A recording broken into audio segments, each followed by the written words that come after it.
Alright everybody, how's it going? Welcome to quite a special edition of the vlog. Today is just going to be a sitting down one, and then tomorrow is also going to be a sitting down one. What I'm going to do today is I'm going to tell you a story, something pretty massive that happened in my life. One of the scariest events that have happened in my life, and one of the probably most life-changing that I've ever done. And then tomorrow I'm going to be talking about a selective story, so something happened in this event, which I won't say in this one, but tomorrow I will. It's a story about how I thought I was actually going to lose my hands, which is quite a scary story, and I'm going to tell you that story tomorrow, but it happened in this event, but I'm not going to touch on that. I'll touch on that tomorrow. Today I'm going to talk to you about the ski trip, which is a ski trip that I went on this year to a place called Thredbo in New South Wales. I'm going to tell you why I was scared for it, what happened when I was on there, and then just the experience that I had on it.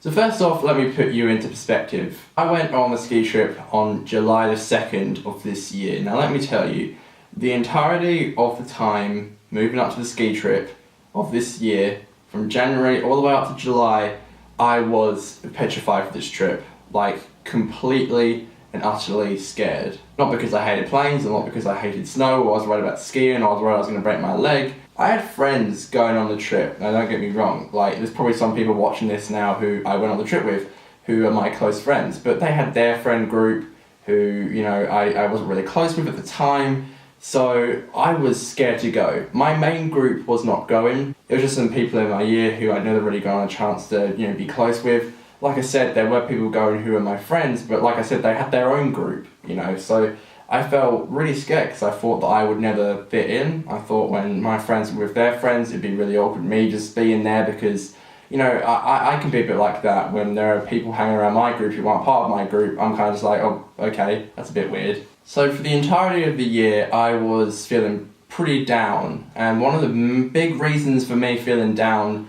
was because of this trip. I totally let this trip take over my life, which was probably the worst thing I ever could have done. One of my main excuses for being sad was, oh, well, I'm going on this trip, you know, for a week. And I thought that this would be the end of the world for me, you know, I'm going on this trip for a week, it's going to be so bad, and I'm not going to fit in, and no one's going to be hanging around with me, and I'm going to feel so alone, I'm going to miss my family, I'm going to miss my friends, I'm going to miss everything here. That's all that played in my mind, and it played in my mind for months on end, and I could never stop thinking about it. And the worst thing is, time just kept getting closer to the event, and closer and closer and closer. And next thing you know, it was like, you know, a term away, and then a few weeks away, and then a few days away, and then it was like the night before. I always remember the night before I left, it's probably one of the saddest days of my life because I was just feeling terrible. I was petrified. I remember I stood here, right here, which is in my bathroom, and I was just listening to some music, and I was listening to some Coldplay. And I listened to a track which I hadn't listened to in ages called Lovers in Japan, which is on their Viva La Vida album. And I just felt so sad. I just looked around my room and I was just like, what have I got myself into? You're probably wondering yourself why I booked the trip. This is back, I booked the trip back in year 11. I was thinking to myself that I'd be a lot more independent when I was in year 12. I was thinking it's going to be my last year. And by the time the trip came along, term 2 was over, so I would have only had like one term left, which was term 3. And I was thinking that I'd be a lot more independent, which was my first mistake because I really wasn't. If anything, I was worse than I was in year 11. It was a mistake that I made, but it really was not a mistake. And I'll get to that in a minute. But here we are, you know, it's like a few hours until I have to go to the airport. I get about 3 hours sleep, and I'm just feeling terrible. I remember waking up, and it was about 6 in the morning, maybe 5:30. And I just thought, this is it. There's no getting out of this. I have to go. I have to go from Saturday to Friday doing this trip. And I was just petrified. I was beyond scared and just sad and feeling bad. The thing is, the people going on the trip, there's nothing wrong with them at all. They're all good people. And it was just the fact that I'd never really hung out with them before.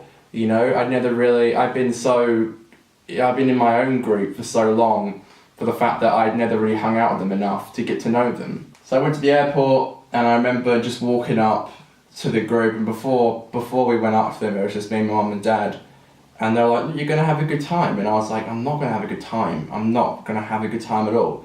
And I remember my dad saying to me, he said, Conor, you've been terrible about this trip right up to the last moment. And that really stuck with me, and he was so right. I'd been so terrible about the trip. And I felt really bad because my parents had paid all this money for the trip, and I felt really bad bringing it up that I didn't want to go, because what were my family thinking? You know, they'll be thinking, oh, we just spent all this money on Conor. The trip was like two and a half grand, which is a lot of money, and I'm so grateful for the fact that they let me do it.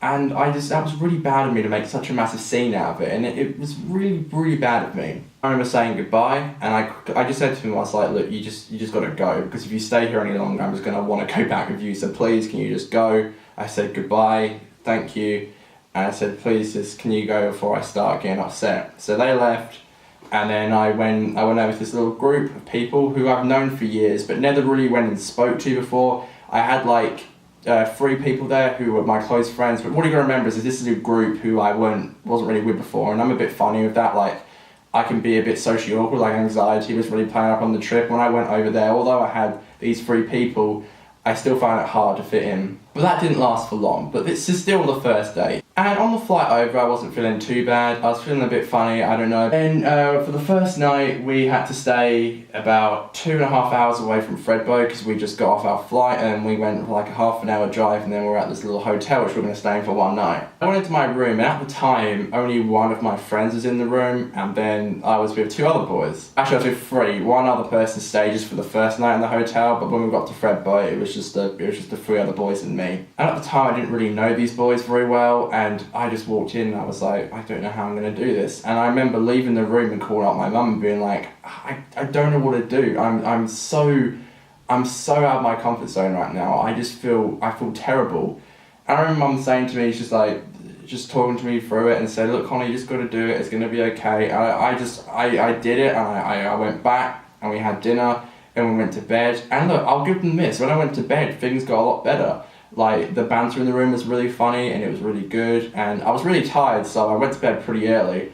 But then we woke up in the morning, and then we got onto a bus, and then we left for Fredbo, and that is when everything changed. That is when this trip became extremely memorable, and that is when I really started to meet some great people. It's like the second I arrived in Fredbo and saw the snow, my entire mind just changed. I was like, this is so cool. I hadn't seen snow in years. You can see some photos up here of me in the snow. This is like a little bit of a snowman I built.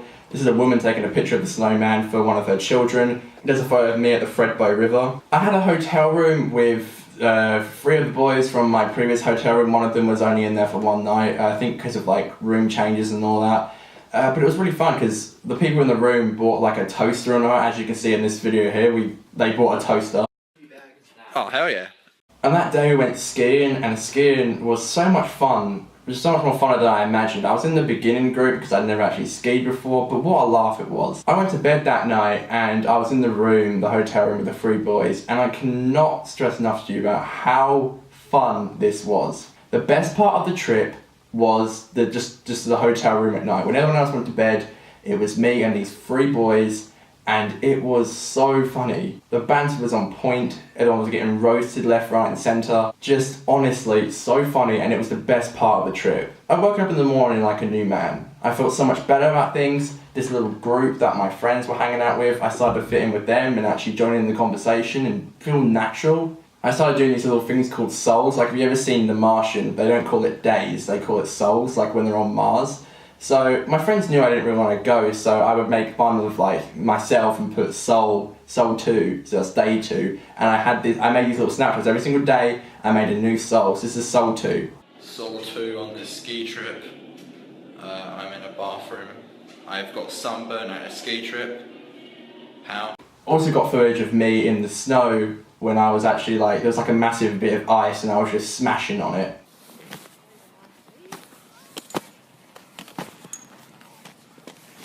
And here's a photo of me with my little Fredbo pass. We got these so that we could go through the gates up to the slopes. This is a beautiful photo I got when I went up into the highest mountain. On the second one, it would just go up and up and up until you got this photo here, and it was so beautiful. It was amazing. I'd never seen anything like it in my life. They also have this really cool thing downstairs where you could sit in the lounge room, and it looked like I was in the set of Sherlock, which was really cool. Here's my Soul 3, which I did for my friends. Soul 3 of Fredbo. I'm extremely tired. I apparently have sunburnt eyes, and here they have watermelon soap. Here's my Soul 4, which has footage of me in the snow. It only snowed once, but it was really, really nice. Soul 4 at Fredbo. Does it even need an introduction? Here's a photo of me in the snow, which I took for my mum and my dad, another one at home. Here is Sol 4, I bought my little Fredbo beanie, which you've seen me wear actually quite a lot of times. It's this one here, which you've actually seen me wear it quite a lot. It's my little Fredbo beanie, which I got there, which is the only place you can get it, which is really cool. Sol 5 in Fredbo. I caught myself a Fredbo beanie. Today was the coldest I've ever been in my life. I couldn't feel my fingers. There's a photo of me and my Fredbo beanie on. One time me and my friend Alex were walking back to our room and we saw this bloke and all his friends. One of them was still awake and this guy was asleep, so I was like, hey Alex, you want to get a photo of this guy? So we took a photo of him sleeping, which was really funny. There was also a pool there, which was insane. We went there and I had to walk back in like shorts and I was wet and it was just freezing cold. This is the highest restaurant in Australia. Like, I got to eat in the highest restaurant in Australia, which was in Fredbo. It was insane, it was amazing. And this is actually footage of me up there. Sol 6, highest restaurant in Australia. Highest restaurant in Australia. There's another photo of me in the highest restaurant in Australia. There's me like doing a really good pun. It's snow cold. Definitely stolen from a show, I can't remember which one. And this is my final Sol that I did, which is me at home. I actually got a sore throat on the way back because probably from all the different change in weather and all that. Sol 7, I've got a sore throat. I had about 11 hours travel today, but it was a trip of a lifetime.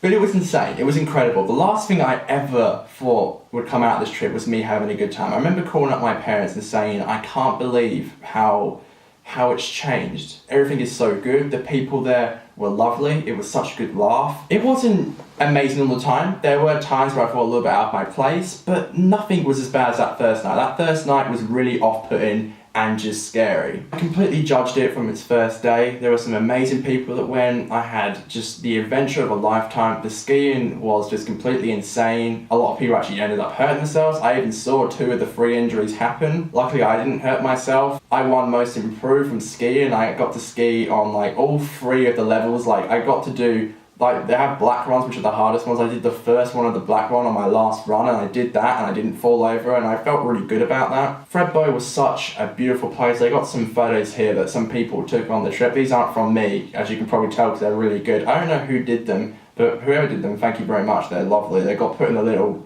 group chat we had. Fredbo was such a beautiful place and such an amazing experience. What I'm trying to say for this whole video, which is really long, I'm trying to say that I let this trip take over my life. I instantly thought that it was going to be bad, and I couldn't have been more wrong in my life. The trip was amazing. It was brilliant, with great people, great times, great laughs, and it made me stronger as a person, and I just surprised myself so much. All the things I thought would happen didn't happen, and that was incredible to me. My advice to you is, because when I was going through all those months when I was worried about this trip, I had no one to relate to really. Like no one really felt the same way as I did apart from one other person. And that was hard because no one else knew what I was going through. I wanted to make this video because if there's anything in your life that you're scared about, it could be like a trip or it could be something else. Don't worry about it. Don't let it take over your life like I did. I spent so many days wasted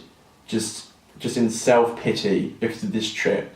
And I couldn't have been any more wrong in my life because this trip changed me as a person for the good. Don't let it take over your life. It's going to be better than what you imagine. I had the completely wrong idea about this trip. It was fantastic.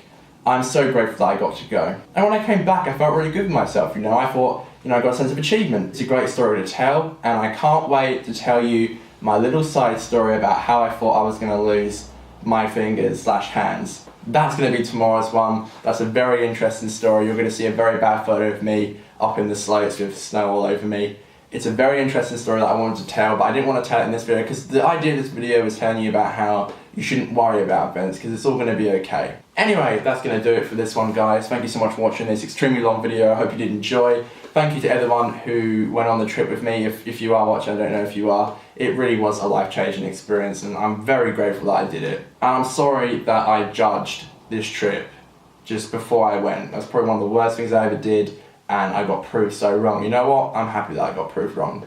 Anyway guys, hope you have a lovely day. I will see you guys tomorrow for the second part of this video where we talk about how I nearly lost my fingers. Yay, can't wait for that. Thank you guys, I'll see you later. Goodbye.